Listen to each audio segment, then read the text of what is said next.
Here's a question I bet not many of you have asked yourself before. Where is, mathematically, the most remote location in the UK? The place furthest away from roads, houses, businesses and people. Turns out, the clever people at OS Maps have figured this out, and we are going to go and find it. Join us on this stupid adventure as we trudge through hours of relentless bog and grass, attempt to battle the infamous Scottish midge, and eventually camp in the quietest and most peaceful location I think you can find on our little island.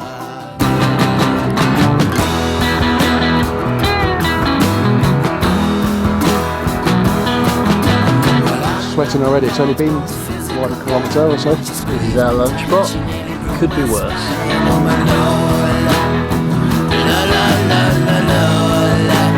Joel's excursion into the bog. No amount of money you give me will get me to eat that. There is absolutely nothing here. There's barely even a footpath.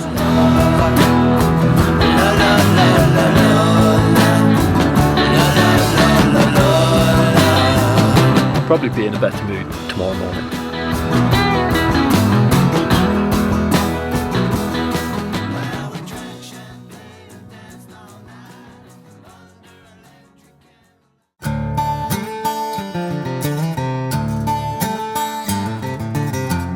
We were sat outside the orange tree, and then Harry had this amazing idea that he had thought up in the office.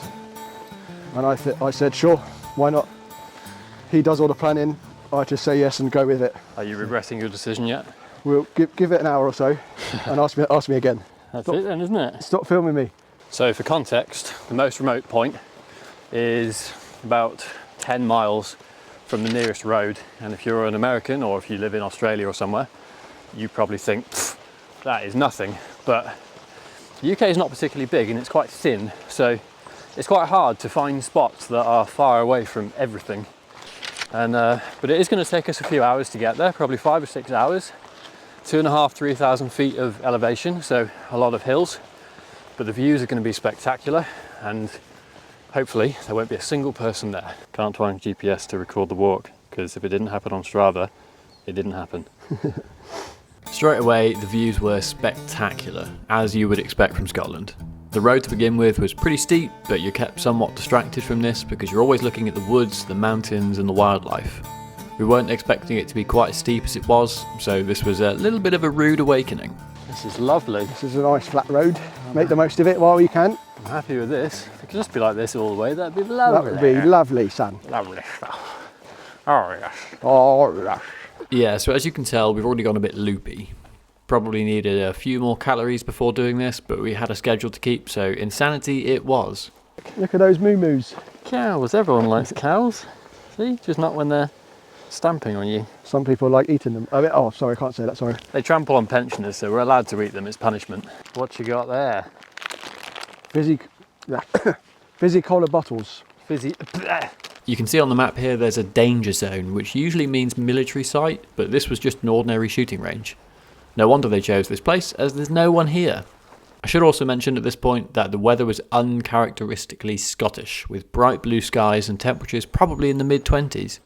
Between me and you, viewer, I think Joel might be flagging a little bit. He's going quite slowly, and he's gone very quiet. And he goes non-verbal. That means he needs some food. Instead of having a break or getting some calories in, we found a beetle and loads of mushrooms. I've never seen so many in one place before. I didn't film them all as Joel wasn't particularly interested in them and just kept walking off. But I could have been there for hours just hunting around for them. Joel is not as interested in mushrooms as I am, but look at all these. There's tons of them. They're all along here. Loads. See? Where are they? More there. I can't stop finding them. There's loads of things all buried along this little fence line here. Very entertaining. When you get bored of walking, you just find mushrooms. Look at the size of that. That is massive. So rude. The current plan is try and get through these woods, well, around the woods, and onto the top of the ridge, where we'll have a majestic view down the valley, and that's where we'll have lunch. And then hopefully Joel will pick up slightly, because very non-verbal. I don't think he's quite used to carrying the heavy bag and perhaps waking up quite as early, but he's doing all right, trooping on. That's the main thing. As long as we get there, Everyone will be happy.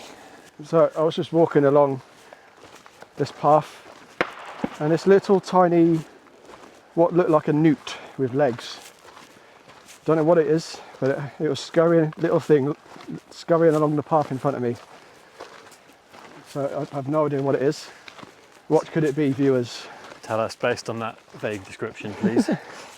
Eventually, we did have to succumb to a snack break as it was already nearing midday and we'd only had like a Mackey's muffin thing for breakfast on the way here. As was the case for most of this walk though, there wasn't really a bad place to sit. Everywhere it was just like a postcard.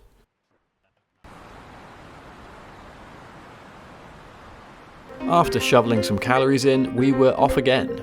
For almost all of this walk, we were just following the stream through the valley, so navigation was pretty easy.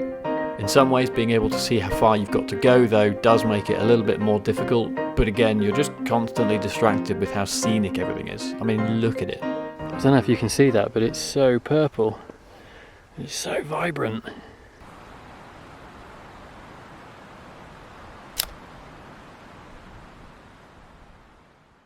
This is our lunch spot.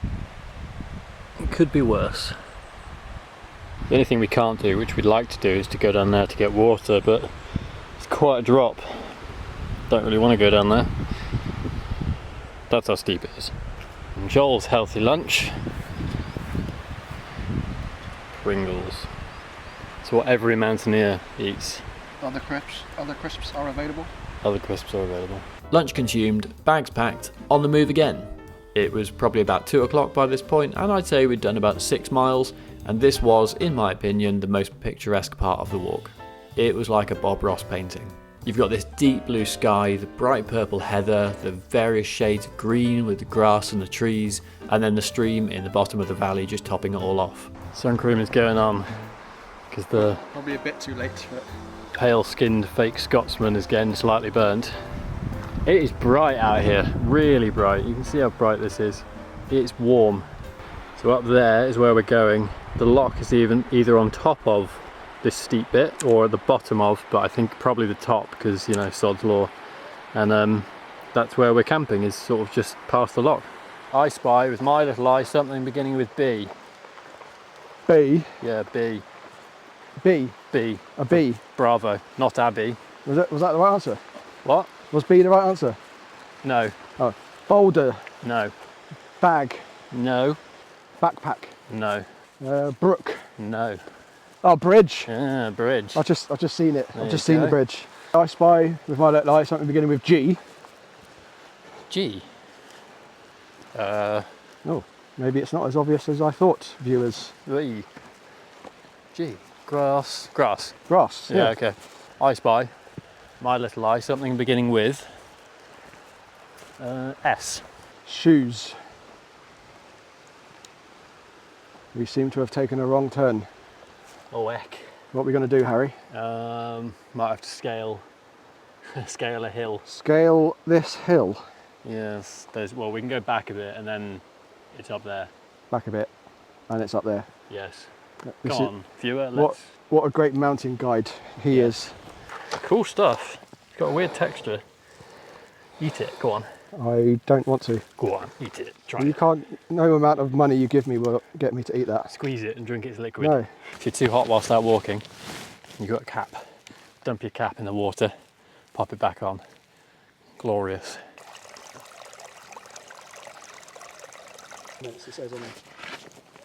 Look how clear that is. Just filled that up from that stream up there and it is completely clear. Pill me. Thank. You come so near and you come so far.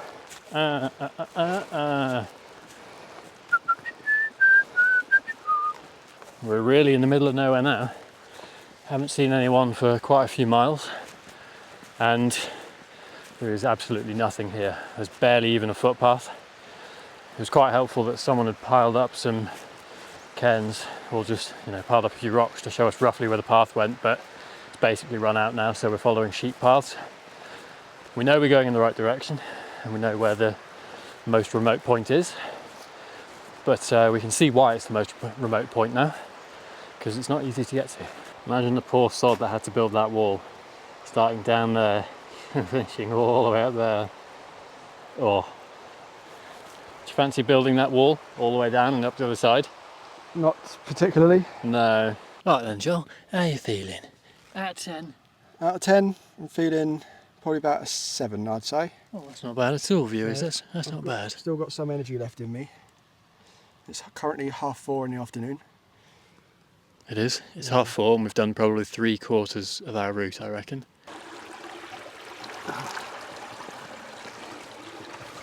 Oh, It's nice, isn't it? I'm glad I did that. Yeah. So refreshing. Now, to go up the big bad hill. Despite the light level of whinging, we had been fairly spoilt up to this point. There had been somewhat of a path, the ground was mostly dry, and it was pretty flat. This was all about to change though. Poor Joel. I think he might be regretting joining in on this. It's pretty steep, and this is the ground. So you can't see what you're stepping on. It's alright. We're almost there. I'm almost there. I don't know how Joel is. Oh. This was somewhere between a hill and a cliff, with no path, covered in wet rocks that were in turn covered in grass, with rabbit holes smattered in between. We were hoping to see a nice inviting loch over the top, but alas, it was still nowhere to be seen, and the rest of the route was only dictated by our ability to map read, with still no footpaths, deer tracks, or any flat ground in sight. This is exactly what I expected, to be honest, but I'm giving you the full experience of what was going through my head at the time. Can only get better. Can only get better. I don't want to jump in there. I dared you. Well, I dared you first. I don't want to. Well, I don't want to, so let's carry on to walking, shall we? Fine. Sun is starting to dip behind that ridge to my left, so soon enough we'll have some shade to walk in. It's probably about 5:30 now. We've got another few kilometres to go until we get to the loch, and then it's not far to the most remote point. But this is taking significantly longer than I expected it to, because there's just no path. It is complete just grass and lots of streams and rocks everywhere. You cannot walk quickly. You always have to be watching where your feet are. It's This is how far off the beaten track we are. Like this is a perfect example. You're always just stepping over all this sort of stuff, and then sometimes you find a deer path, but then it just stops. So it's 6:15. Joel is just filling up his bottle. We're now probably, I mean, I can see where the loch is. It's just sort of like up that valley. We're not far away now, but it just feels like a long way, because it's been so, like you can see there's no path. You can't make any fast progress. You're just constantly weaving in and out of streams and bogs and through all this long grass, and you can't see what's at the bottom. So it's taking a while, but we're almost there. Spirits are still reasonably high, and I'm looking forward to having some food. It's like Total Wipeout with those big bouncy balls. Yeah. Hey. No, stay here, frog. Damn it. After about 8 hours of trudging through bog, long wet grass, over rocky crags and through valleys of nothing, we eventually made it to the loch, the place where we could frolic, swim, fill our bottles, set up our tents and relax after a full day of hardship. The point we'd been looking forward to for weeks was now here. Here it is, viewers. Take it in. Telling me that we've walked all this way and the loch has dried up. That's it then, isn't it? Stop filming me. Well, dear viewers, we have made it to near enough the most remote spot in the UK. Technically, it's just over there, but due to this immense disappointment that there is no loch, it is just a dried up, shriveled bed of bog and grass. We shan't be going any further. We should be finding a nice place to pitch our tent, which isn't here because it's a wibbly wobbly mess, and having some food and trying to regain some motivation and morale, because at the moment Joel is at rock bottom. Anything to say? No. Nothing to say. He's absolutely mortified. So that's all for now, folks. Now, at this point we were both pretty fed up. But then the midges descended, and in such great numbers and with such great ferocity that the only mission from this point forwards was to get the tent up. The camera went down, the food was deemed a non-priority, and the only priority was escaping them, which went well. So this is the current situ. Joel is filtering his water through a towel because the water is full of midges. You can probably see that in my tent I've got a billion midges, but not as many as outside, where there are 3 million midges. Yes, camping trips have gone better than this, I'll admit. Eventually though, we did get the tents up, and we did manage to get some food down us. Morale slowly crept back up, and after a few hours of doing pretty much nothing, we were somewhat content again.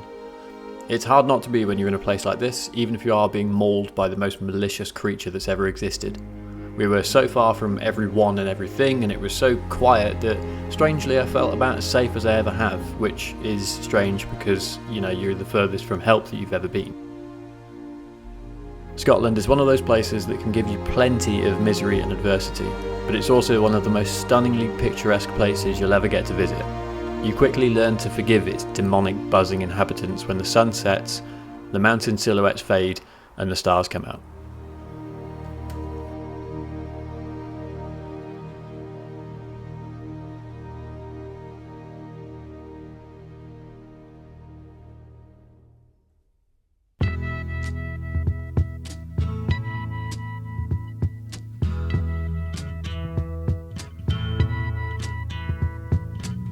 There's something happening here, but what it is ain't exactly clear.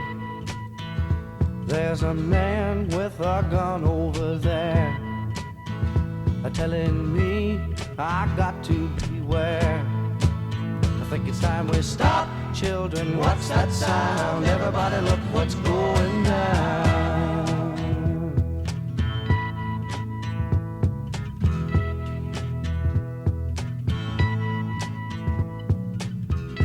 Battle lines being drawn, nobody's right if everybody's wrong.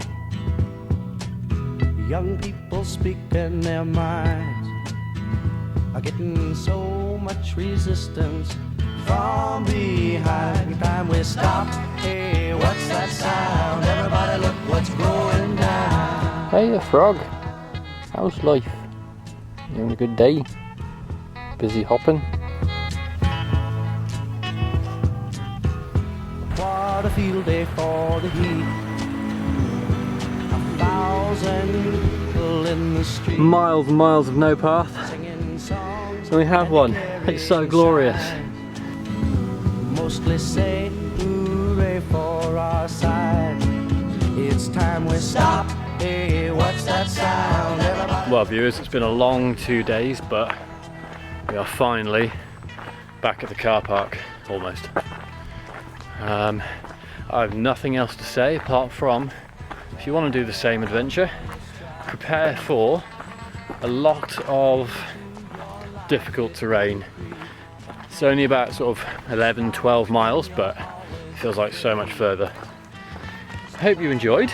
See you in whatever next stupid challenge we have planned. Stop, hey, what's that sound? Everybody look what's going down. Stop, hey, what's that sound? Everybody look what's going